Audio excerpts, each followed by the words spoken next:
Hello there. General Kenobi! You are a bold one. Back away! I will deal with this Jedi slime myself!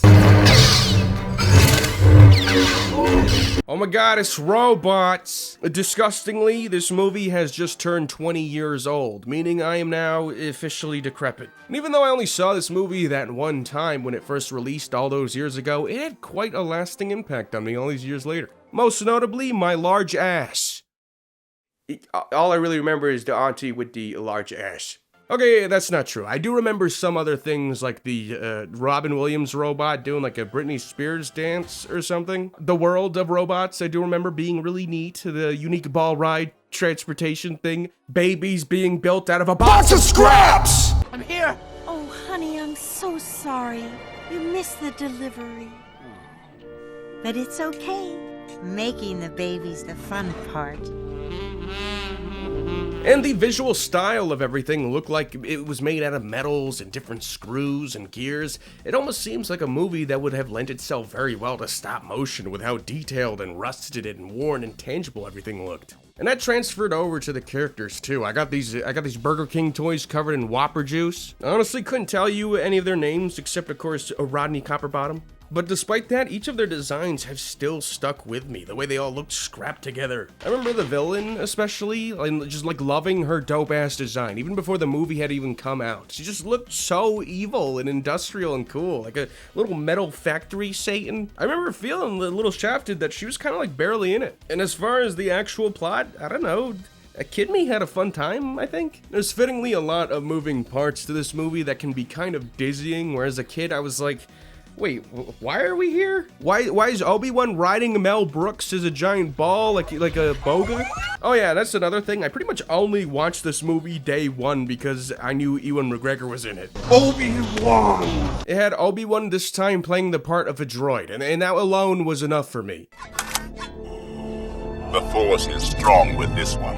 And for some reason, I did not extend that same courtesy to Valiant, the movie where Obi-Wan voices a bird. I don't know anyone who watched that one. Now back then, Pixar and DreamWorks had this really nice rivalry as being the two major studios dropping cutting-edge 3D animated kids movies, both with a very cohesive and unique sense of style. These were the big boys in town, and it was kind of exciting to think that maybe Blue Sky Studios could potentially be the third pillar. Their first film, Ice Age, was a respectable hit, and it had a vibe to it that didn't really feel like anything that Pixar or DreamWorks was doing. It felt kind of offbeat in a charming way. Like, Pixar and DreamWorks were figuring out how to fit tons of characters on screen with lots of loud, bustling scenery, while Ice Age felt more desolate and quieter. It was a much more relaxed movie. Even its zaniest characters, like Sid and Scrat, are pretty tame by today's standards. Following that up with Robots, a movie so obviously much more vast and expansive in scale, felt like a very ambitious move. Building a world where everything looks so scrapped together is not just imaginative and inviting, it kind of reflects the lane Blue Sky was potentially carving for themselves. They were the scrappy new guys with a lot to prove and ready to approach things a little differently. It did feel like they were still finding their footing with some of the humor and some of the DreamWorks style needle drops that feel like studio notes. Like, you'll be able to tell this is a 2005 movie pretty quickly here, with things like, oh, here's a robot playing Chingy. Remember Chingy? Oh, right. That was Chingy. That was definitely Chingy. That Britney Spears part where the Robin Williams robot, whose name is Fender, not to be confused with Bender, breaks out to the tune of Hit Me Baby One More Time. Like, there's no reason for that. There never was. It literally just happens. Like, 1 second the movie's normal, and then the song plays.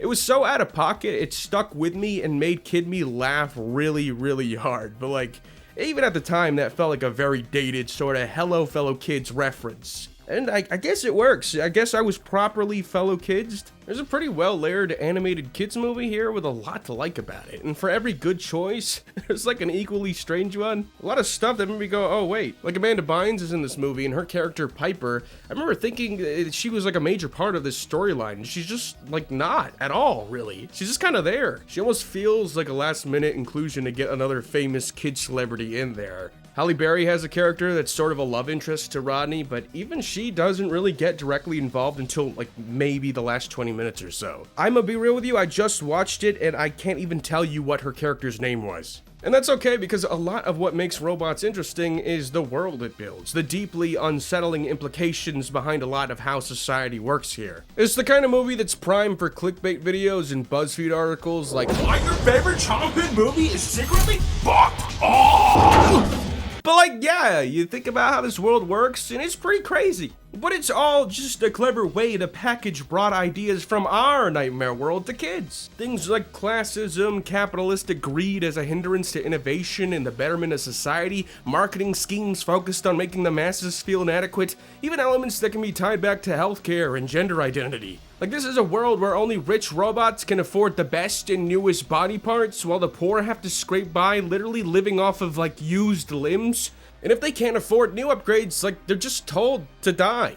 And not just told, no, they're forced to be thrown into an incinerator when they're rendered obsolete. To experience puberty, Rodney has to use hand-me-down parts until his family can afford upgrades, and he's gotta wear a girl top throughout high school. His nuts and bolts are just like an afterthought by his father. That's completely arbitrary. What's that extra piece? Oh no, they always put in an extra... We did want a boy, right? In Robots, your job, your role in society follows you. Your work can physically become part of your body. It becomes a quick visual identifier for how people perceive and treat you. Like Rodney's dad is a lowly dishwasher, so he keeps a dishwashing machine attached to his chest all the time now, everywhere he goes, even when he sleeps. Even the puny, ridgeless brain of a baby can comprehend the distinct visual dichotomy of rich city folk being slick and smooth, and the poorer robots being all rusted and withered and crafted of a mismatch of different parts. We can't afford upgrades! Let's get them! Hey, what are you doing? Don't throw me! You know, I'm not sure what it is, but I really like this guy. Also, anybody can just play God and create life at any time. Like, Rodney wants to be an inventor, so he makes new inventions / robots that can potentially be marketed and mass-produced, but it's like, they're also sentient and alive, and it's okay, they like it. Like, Wonderbot is Rodney's little gizmo companion he made to help do the dishes. Why is that funny to me? And he's like alive, but he doesn't get to be people the same way Rodney and Fender or Piper do. He's like a willing appliance / pet. You can be a robot that resembles a person, or you can be like a weird puppet thing voiced by Paul Giamatti. Now that's funny!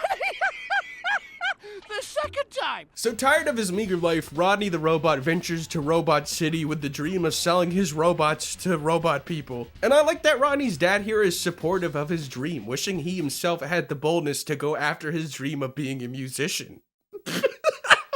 It's a genuinely sweet and mature bonding moment that's kind of a breath of fresh air for a parental figure in a kid's animated movie from this time. And it might seem simple, but I really like that. So we get to Robot City, and yes, that's the name of it, as generic as it sounds. That's like calling a place a human town. The design of the world here is visually very fun. This is where we get a lot of the rapid-fire gangs, where we see the robot take on all of our primitive human customs. The transportation system here is like this Rube Goldberg machine. The different locales have this really appealing and detailed look to them that you just want to explore. It made me think, damn, I feel like this movie would have worked just as well as the 90s point-and-click game. I swear to God, it's like a Grim Fandango with robots. There's actually a game that came out around the same time, and I'm not just talking about, you know, Robots the game. No, there was also Scrapland, which is also a game about robots living in a robot city, and I'm intrigued. I have to check both of these out sometime.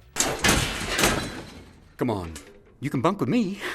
We'll ignore the gossip. Fender is essentially every typical Robin Williams bit in one. He's going for it, he's doing all his typical little accents and erotic voices, you know? It's not his strongest character, it feels kind of played out, but like, you can't deny my man Fender. He does add a healthy amount of comic relief and energy to what's already a really wild narrative. Like, even if you consider it a second-rate Robin Williams role, it's still fun. Like, you need a character like this to add some levity when this movie is juggling so many big ideas. Like, halfway in, we're dealing with a corporate takeover subplot. It's just quickly mention that, oh yeah, by the way, Rodney's dad is like terminally ill now. There's a citywide conspiracy to commit mass genocide on poor people. Fender has been deemed obsolete, and since he can't afford any new upgrades, he has to be hidden away from the robot Gestapo, which are like these street sweepers that send you to Madame Gasket's chop shop. Now, the conspiracy element behind that gets pretty convoluted, and not everything is really properly explained. You just kind of have to roll with it. So, Madame Gasket is the mom of a character named Ratchet, who is now the acting CEO of Big Weld, which belonged to the character Big Weld, played by Mel Brooks. And with Ratchet taking over the big corporate empire, he is now maliciously pushing expensive upgrade products, which is all part of Madame Gasket's plan to force poor robots into becoming obsolete and then being sent to the incinerator. And we don't even know why Madame Gasket wants to kill all the poor people. Like, she just does. And you know what? I think that's real. She's just an evil, genocidal maniac covered in sweet 2005 Whopper juice, and that's cool. In the famous words of Alfred, some robots just want to watch robots burn. From there, it all kind of clumsily spirals into this epic finale where the poor rise up against Madame Gasket and her machines. Like, it just turns into this big robot and robot Naboo battle. Madame Gasket gets incinerated. Rodney's dad is gonna be okay now that they can afford the new parts. And yeah, they celebrate with some jazz and funk, also known as junk. And if you know me, if there's one thing I like, it's Aunt Fanny's big ass. Robots may be a bit clumsy. It might be trying to do too much at once with its broad ideas. A lot of the characters can be pretty forgettable beyond their distinct design. Like, who's this big hulking green guy? What's his deal? I don't remember. Narratively, it's a lot like that hamster ball rail thing. It's a lot of crazy shit happening, but somehow you end up right where you need to be. I think the scope of it all and the sporadic ideas are kind of why it didn't win a good chunk of critics over or resonate with some audiences. Conceptually, it's much more complex than a prehistoric Three Men and a Baby. And I think 20 years later, I've only learned to appreciate it more for how chaotic it is and how neatly it tries to convey those concepts as an animated kids film. It's much more clever than what I initially remembered it by. And even those dumber moments are just too fun to hate.